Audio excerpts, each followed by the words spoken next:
Hi, today I'm speaking with Alexandra Climent.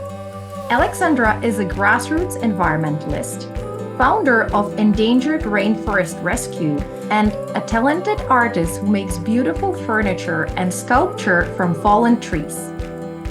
Together, we talk about her journey into conservation, about the importance of protecting Darién Gap in Panama for global biodiversity, and about reforesting an essential corridor that will protect many species, including the endangered jaguar.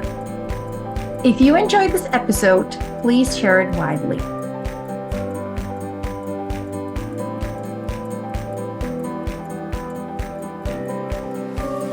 Hi, Alex. It's really great to have you on Nature Solutionaries. Hi, thank you so much for having me. It's a pleasure. So, over the past few years, I interviewed a number of conservationists, and I'm always curious about how they became conservationists. And many times they tell me things like, when I was young, my parents often took me to the zoo, and I fell in love with animals, and I wanted to protect nature. But your journey is pretty different.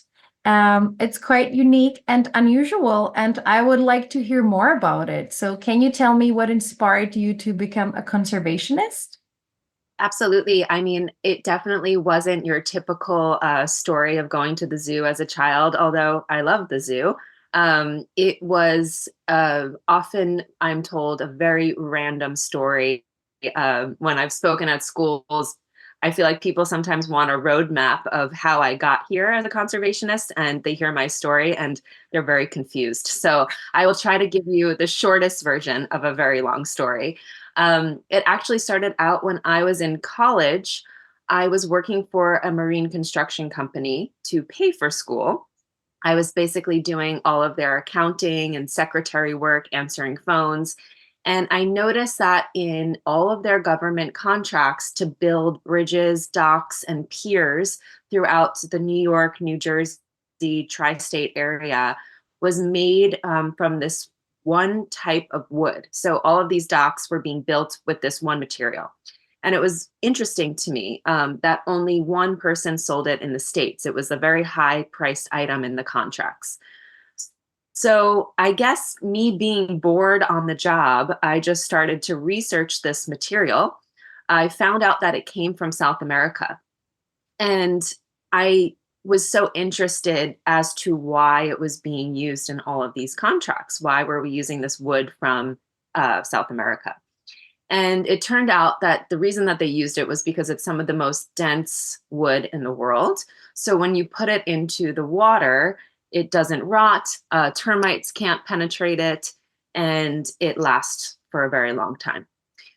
So I was 19 or 20 years old at the time, and I convinced the owner of the construction company to let me go on a trip to South America to try to find this wood with the intentions of just finding out more about this material and why they were using it so much from this place, and was it ethical, where was it coming from, maybe I could buy it for them, maybe it was a business opportunity. I had no idea.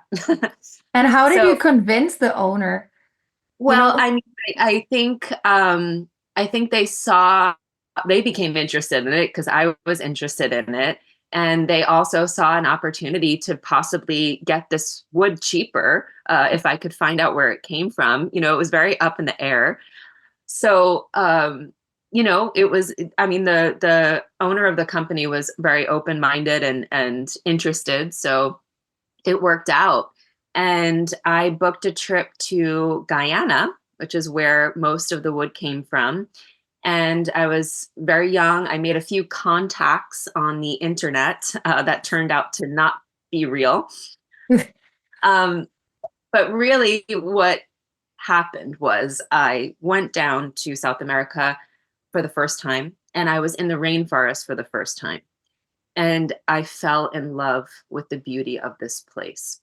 And I ended up falling in love with the wood, with the material. I had seen some of it. It was construction material, so it wasn't even finished or anything like that. But there was something really special about this wood. So I decided after many different things happening on that trip, I remember coming home and I was thinking about how do I show people the feeling that I felt when I was in this place. And I ended up traveling back and I wanted to share that material somehow, but I knew cutting down trees was not a good way, right? Something felt wrong about that with the construction company as well. Like using this material, it clearly came from the forest. So I decided to spend several years of my life collecting fallen trees from the forest with the help of different indigenous communities in South America. And when you say And fallen, does it mean that this is dead wood that's rotting, or is it conserved? well, I mean, so it going back to what I said about the material, the durability of it, the wood doesn't really break down very easily. So when it's in the forest, it's not really rotting. It's such a dense hardwood that it's not rotting. And most of the wood that I ended up collecting over many years was blocking pathways for indigenous communities throughout the jungle. So it was kind of always purposefully removed. Like they needed it moved anyway. So it was very exciting to get rid of it in a sense. Because all wood has its purpose, right? Even the wood that falls in the forest decomposes, and that creates habitats for many different organisms. So I was only taking material that needed to be moved. And I'll just kind of throw in here too. At the time, I had no idea about sustainability being a hot topic, nothing like that. This was all just feelings that I had. And And how many years also, is the, it? How many years is it? I keep saying 15, but it's I'm old now, so it has to be longer than that. I think Okay. it was 17 years ago or something far away. Okay. Um, but the years that I collected it, it took me like 5 or 6, 7 years to collect enough material to actually send back home. And the idea with all of this, I mean, I didn't really know, but I knew I wanted to make something from the material and show it to the world. Um, and the idea too with making something from this wood was an idea of sustainability because I knew how durable the material was, right? So if I were able to make furniture, I knew that that would last lifetimes. That could be passed down, something that would you would never have to replace. So that was the idea the whole time was sustainability. Um, so once I gathered enough of this material, I sent it back to New York. That story in itself, even just getting the material back, was a very long process, very difficult to break down those barriers. And then teaching myself how to work with some of the most dense wood in the world was also incredibly challenging. I mean, I used to drive the material to different wood shops, people who worked with wood for many years, and nobody wanted to work with this material because it was so dense. It would break all You the mean back in blades. the US Uh, already? US, yeah. So that was another big hurdle for me to teach myself how to work with this material. But I eventually turned this material into fine furniture and sculptural art to speak to the importance of the rainforest. So the whole journey was to make something to get people to care, like I said in the beginning.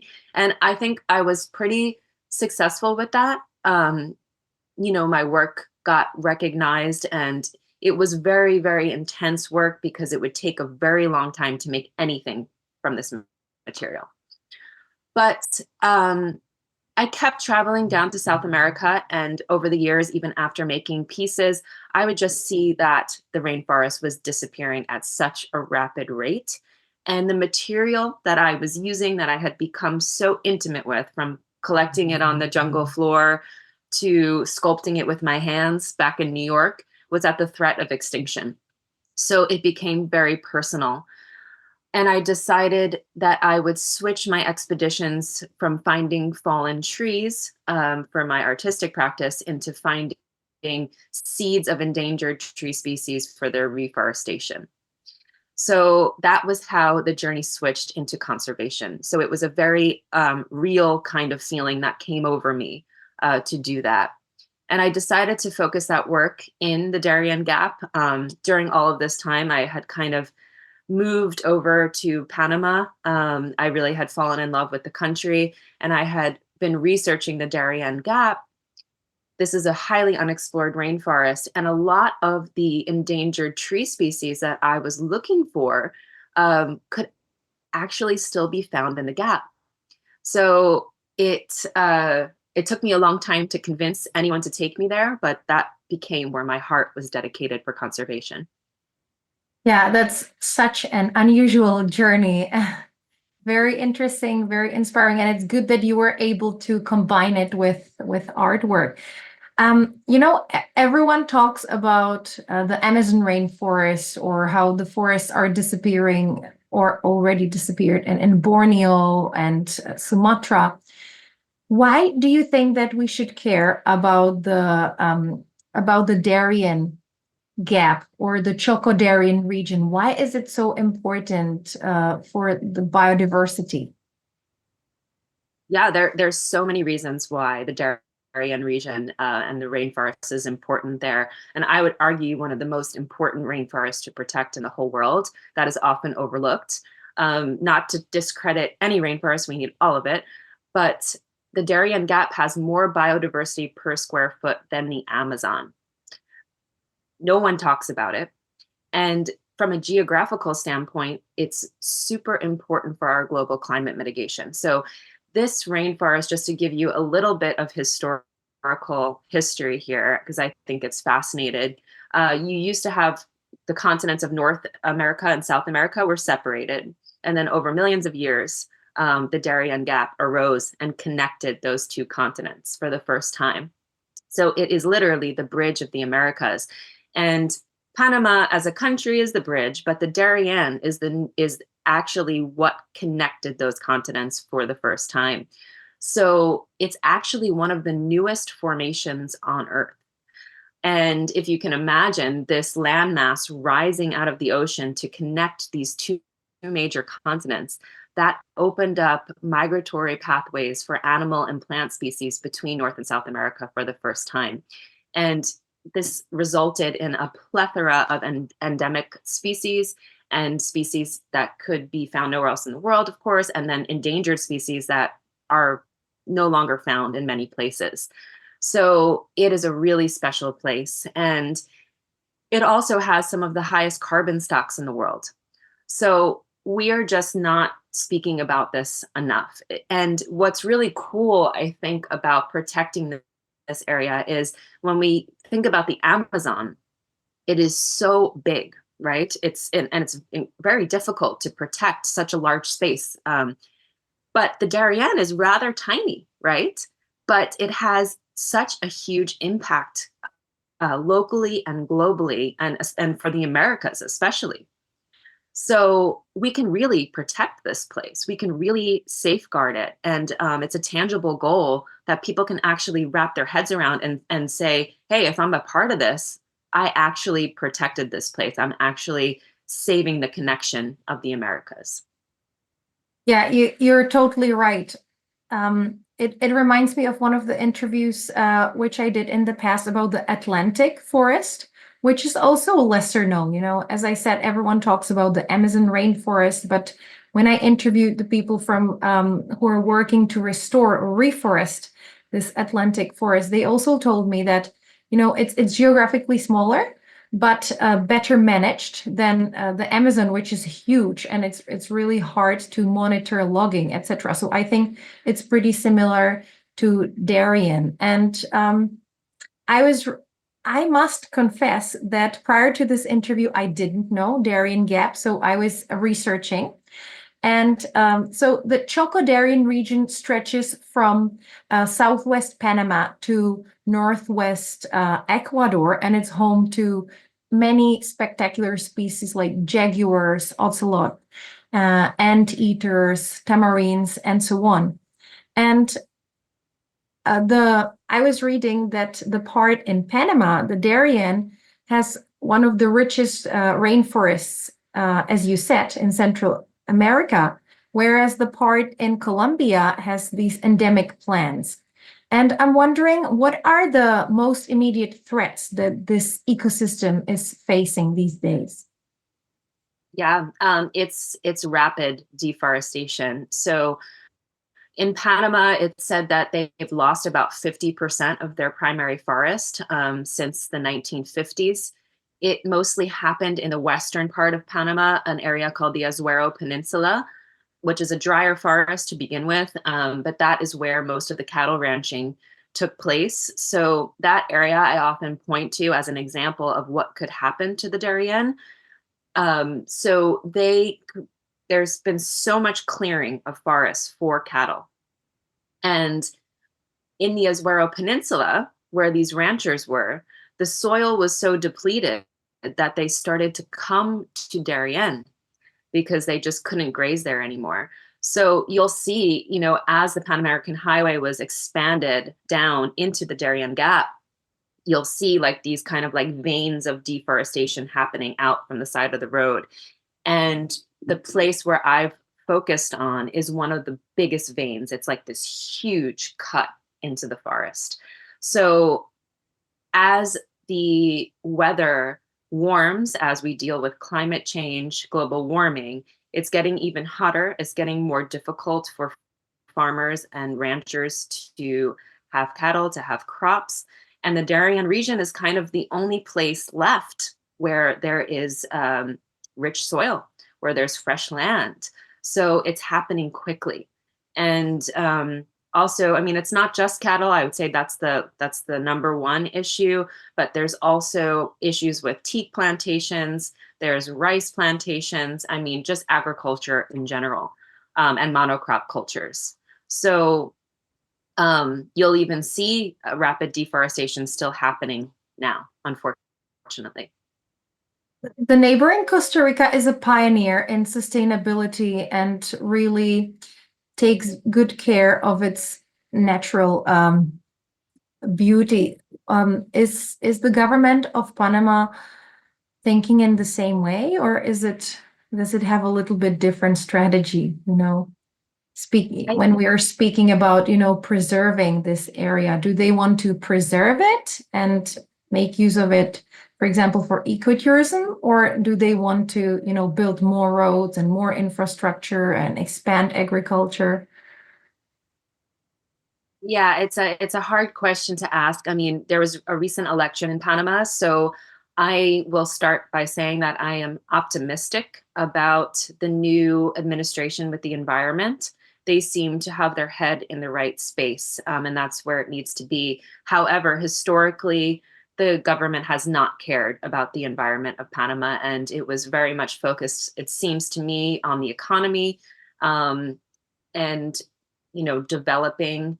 And we recently, back in October, there was a huge protest against a Canadian mining company. One of the largest copper mines was operating under an unconstitutional contract in Panama. And in October, I was part of protest along with many environmentalists in Panama who actually got this contract shut down. So First Quantum Minerals, this mine, I mean, it's not completely shut down yet, but constitutionally it's been demanded to be closed. So it was a huge win, a huge environmental win for the people who fought. So it was an incredible fight. You actually had, I think, 250,000 people in the streets blocking the roads. You had indigenous communities on both sides of the Pan American Highway, which runs right through the whole country. That's the main road. So I think they were saying it cost the government 60 to 80 million dollars a day when these protests were going on.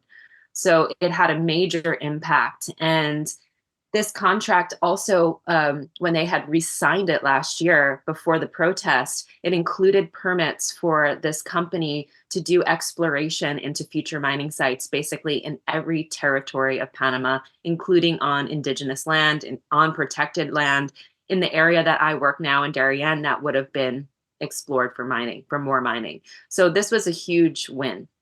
So I think this brought a new mindset to the Panamanian people as well, a new pride in keeping their country green.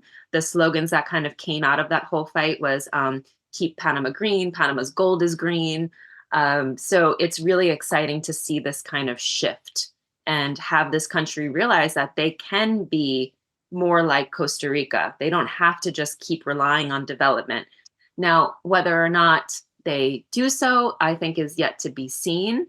Again, I'm hopeful with this new government, with the new environmental group that works there, Mi Ambiente. It seems like there's been a shift. So I'm waiting to see. Okay, well, all of us are keeping our fingers crossed for Panama.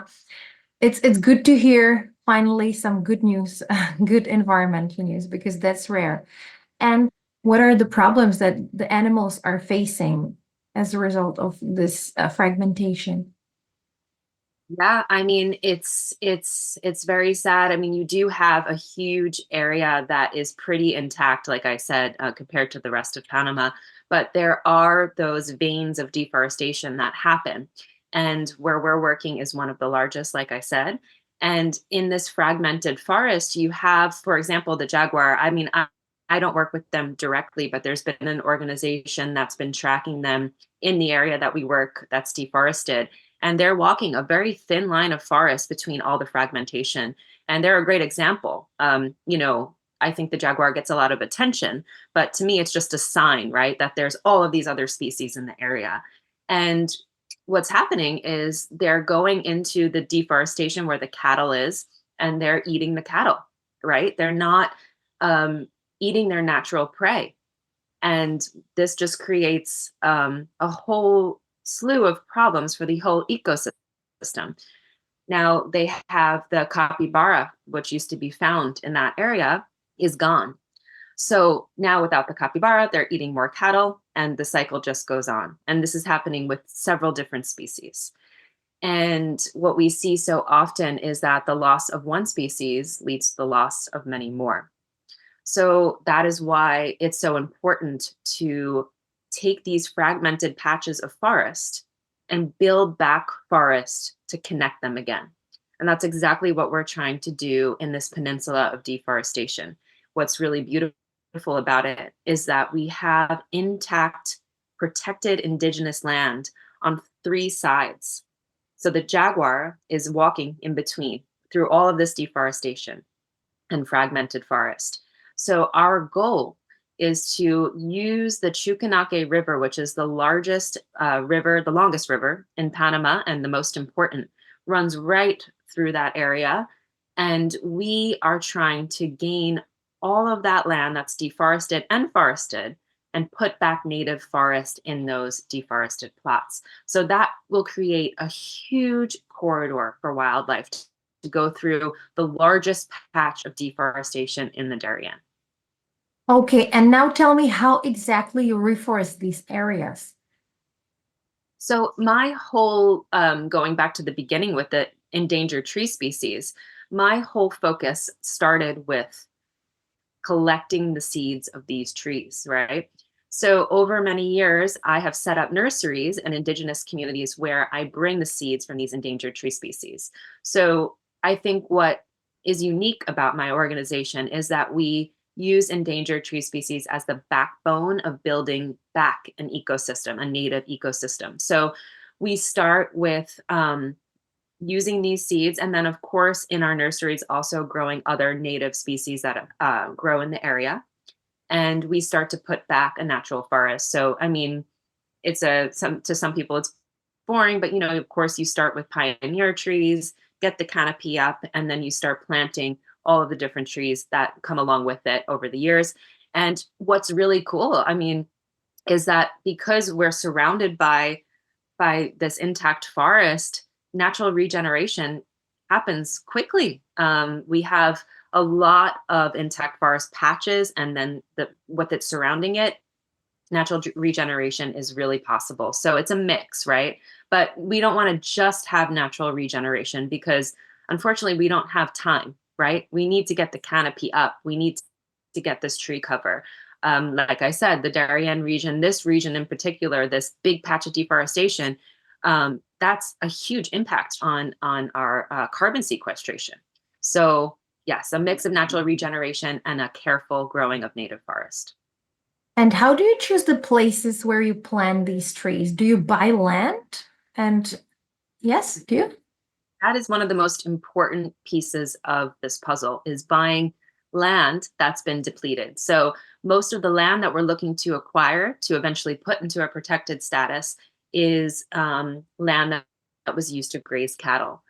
So a lot of this land is, completely cleared, and that's where we start to plant these trees. Okay, so it's a very similar model to, for example, the Atlantic rainforest or to the Choco region. Um, I sometimes work with Saving Nature, and they have partners around the world, and they support NGOs which are doing a similar model, just like you. And we're definitely going to speak about your cooperation with Saving Nature. So basically, if I get it right, you get funding from US or international donors. You go out in the field and you buy degraded land. You pick the seeds, then you grow the little saplings and trees in the nursery, and you go out and plant them with the indigenous people, and the trees are growing, and you are connecting these fragmented habit places, right? Mhm. Okay, great. I got it right. And how many people work in your team? We have several different people that work at the nursery, so it's different areas, right? So a lot of these tree species, they're the endangered ones are found, in the middle of the forest. So we have to go on pretty extensive journeys to gather the seeds. So the team is kind of spread out in different places. So we have, a couple people, 5 or 10 people working at a nursery in one space, and then in another area, a few people, nursery managers. And then when we do seed collection, it's like a whole community thing where the whole community comes together and we'll go collect seeds, or even during planting excursions we have the whole community will come out and plant with us. So the team is always growing and changing during different moments, which I found to be so beautiful because sometimes we'll have hundreds of seedlings to plant from the nursery out in these degraded areas. And we'll start with like a small team, our usual crew. And over time we'll be walking, putting things in our back, putting seedlings in our back, and then all of a sudden 20, 30 people will show up. So it's really beautiful, and that kind of spreads and it becomes a whole community project, and then people start to take pride in that work because they're part of it. So you spoke about the fact that some of the areas have a special status, that they are indigenous lands, right? Yes. So these are already protected, but the places which are degraded were not indigenous lands, or they had a different status, or were they somehow stolen from the indigenous people, or how is it? They were likely, I mean, just to be blunt, they were definitely probably stolen.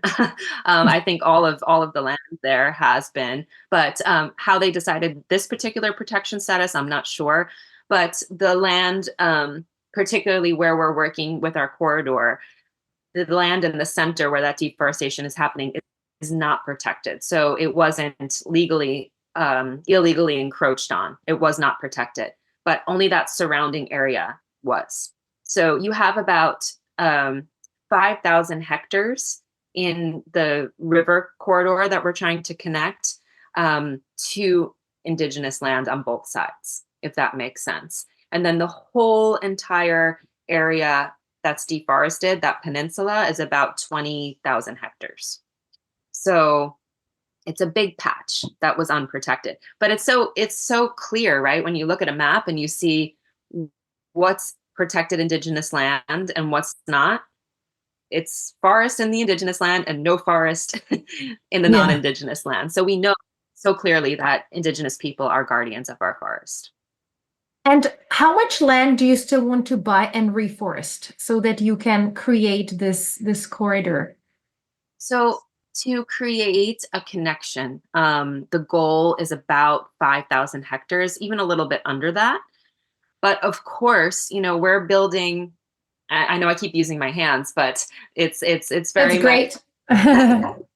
um, you know, the river running through the center there. It's that chunk where 5,000 hectares would create a really nice buffer for the river, and definitely be a beautiful, huge accomplishment.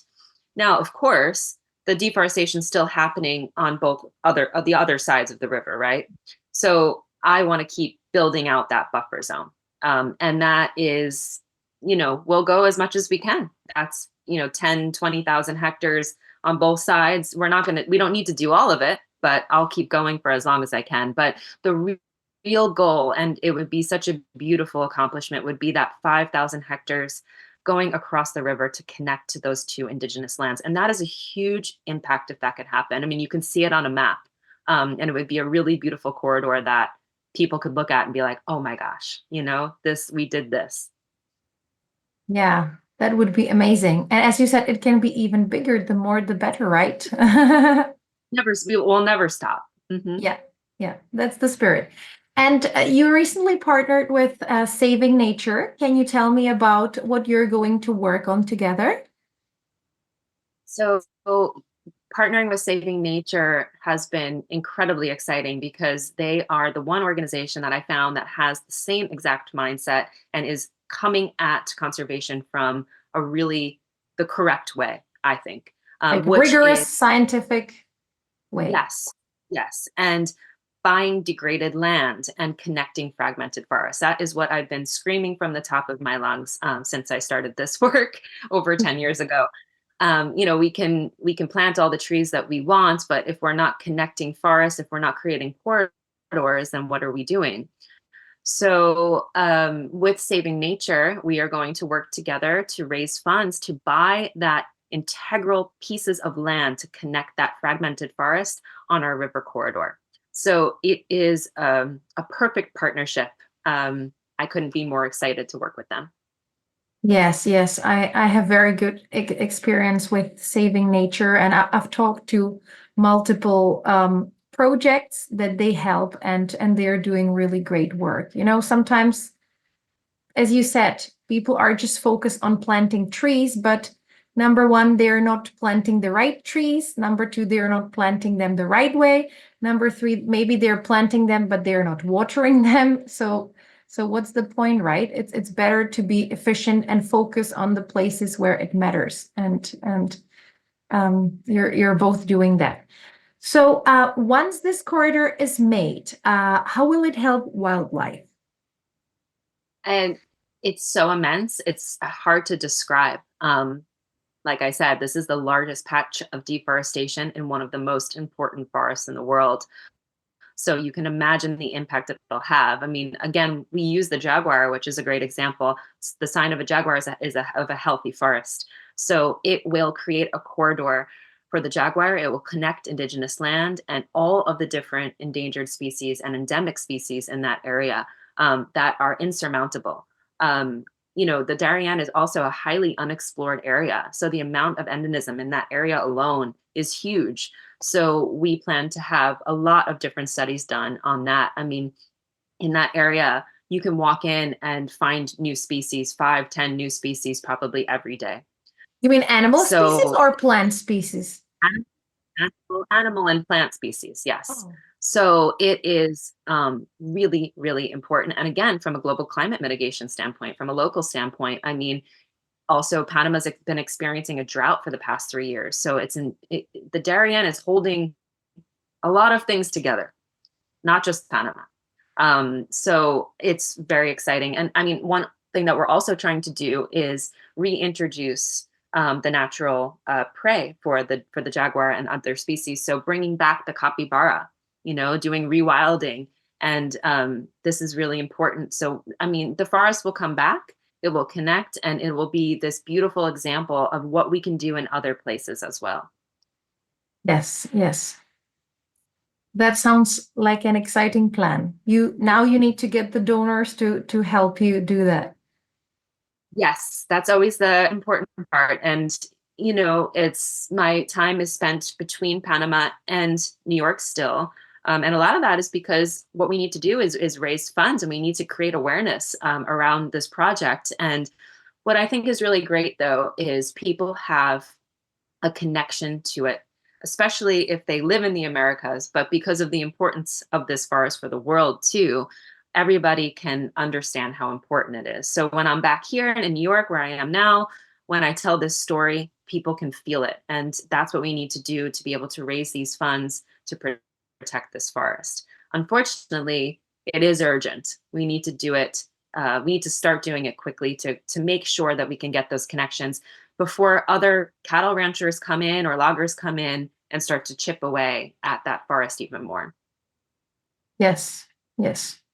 You're totally right. And speaking of awareness raising, I noticed, I dare say that you're one of very few conservationists who harness the power of social media for driving impact. I went through your Instagram and I couldn't help noticing that you're posing in front of trees, in mud, in sea, in your workshop, in a protest. So, does this type of conservation model photography help you get more support for your work? I would like to think so. I hope so. I would say it's been, for me, I'm lucky it's been really organic with social media for me. I think even through my artistic practices early on, I was able to gain a following, like I said, to create awareness about the forest. So it's been great to kind of to show people my whole story and how it's transitioned into conservation over the last 10 years. And so many people write me that had no idea about the forest or about conservation or trees. And now they're interested and they want to be involved. So I think it definitely has a great impact. And again, it's all about exposure, right? We don't know the importance of this place. It's incredible to me, right? So if I can use my voice and use social media as a way to get it out there, that's only going to benefit the project. And it gives a visual to it, right? It's so, Yeah. and again, tying back to artistic practice, it was all about trying to give people an idea of what a place looks like that they may never see in their life. That is so important to all of us. So social media can be credited to that too, is to be able to give people a vision of why it is important and why it matters. Yeah, I mean, you make conservation look so cool, you know? Totally, totally. Yeah. I'm And sure and it looks cooler than it actually is, but I'm especially when biased. you're halfway in the mud, or no, I mean, when half of your body is in mud, it might look funny on the picture, but in reality, it must be quite tough. Yes, exactly. And I mean, also filming during all of this and trying to even get footage. I mean, there was a big chunk of time that it's so difficult, right? It's so difficult to carry equipment. I've had somebody come with me in the last couple of years that's been able to document this, and it hasn't been easy for them. It's a lot of work. And earlier in my career, I didn't have my iPhone with me. Like when I was in South America, especially, like I wasn't bringing my phone. So Yes. there was no process to document a lot of the work that I did, even gathering the trees over the years, right? Like we were just doing the work. We weren't filming it. So it's been really cool to be able to have somebody come in there and actually get video footage and allow people to see it. It's been really, really great. And I give them a lot of credit. Yeah, I can imagine that. The videos and photos are always better than just writing about it or Yes. hearing about it, right? And one of my final questions is, how do you combine your activism with artwork?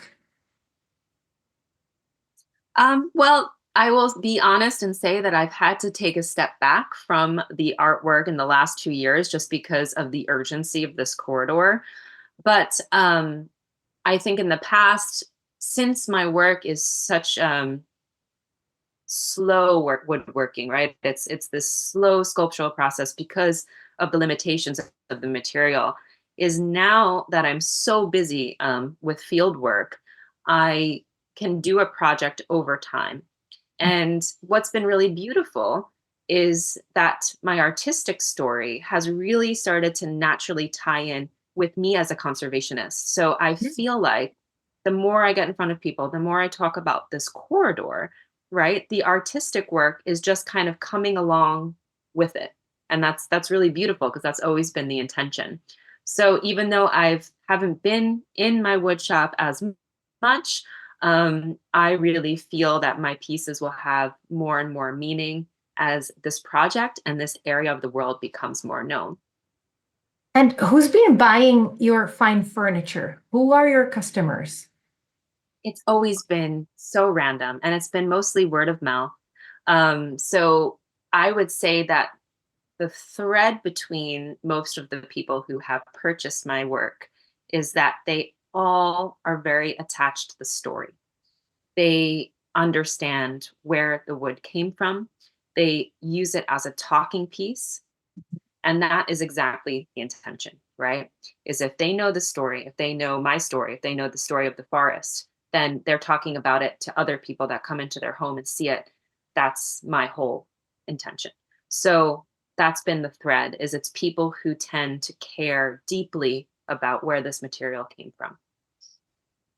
Yes, yes. It's not just any other table. It has a story, and that's really beautiful. Well, thank you so much for the interview, Alexandra. You're doing great work. Where can people learn more about what you do and how to support it? Sure. So you can go to endangeredrainforestrescue.org.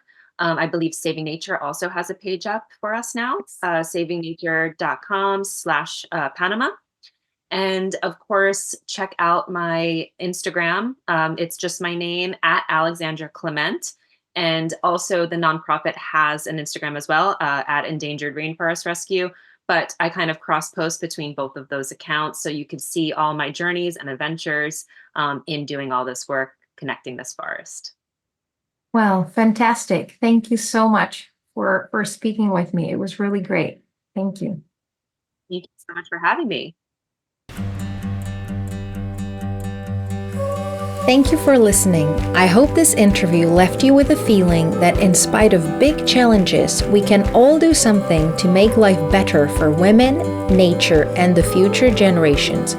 We can all be solutionaries. If you enjoyed this episode, click the subscribe button now. If you know someone who supports women's rights, who loves nature and animals, and who cares about the future of the planet and humankind, please share Nature Solutionaries with them today. And as for you and I, we can connect on LinkedIn today. For more information, visit veronikaperkova.com.